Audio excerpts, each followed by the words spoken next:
Welcome to all student. How are you all? कैसे हैं आप सब? उम्मीद करते हैं कि अच्छे होंगे। मैंने पिछले वीडियो में गियासुद्दीन बलबन के बारे में चर्चा की थी। आप लोगों ने बहुत पसंद किए। अब हम इस वीडियो में जलालुद्दीन फ़िरोज़ खिलजी पर चर्चा करेंगे, तो बने रहिए हमारे साथ वीडियो में। अगर कोई भी परेशानी हो, कहीं भी समझ में नहीं आए, please tell me comment box. तो जलालुद्दीन फ़िरोज़ खिलजी ने ही खिलजी वंश की स्थापना की थी 1290 ईस्वी में। गुलाम वंश की शासन समाप्त होने के बाद जलालुद्दीन फ़िरोज़ खिलजी दिल्ली सल्तनत पर राजा बनता है।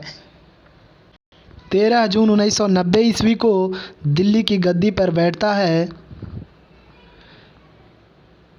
इसने अपनी राजधानी किलो खरी बनाया।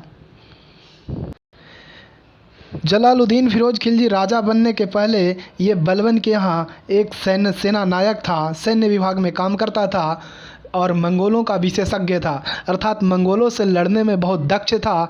बहुत मजबूत स्थिति थी। एक अच्छा डिप्लोमेट था, परंतु ये बहुत उदार दिल का था। बहुत योग्य शासक था।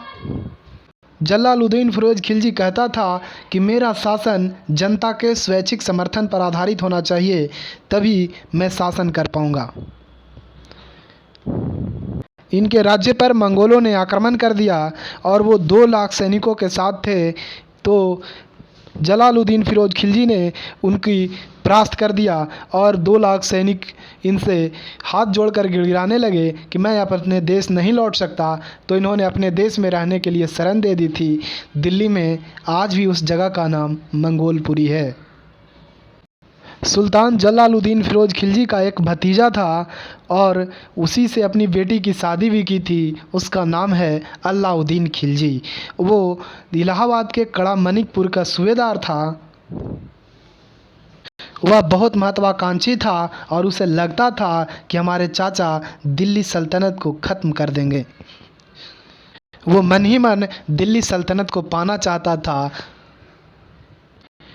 अलाउद्दीन खिलजी ने 1295 ईस्वी में देवगिरी पर हमला करता है और वहाँ का राजा यादव वंश के रामदेव होते हैं और उसे जीत लेता है और उसे जीतकर वहाँ की खजाना को ले लेता है और उस रामचंद्र देव जी का राज्य वापस कर देता है।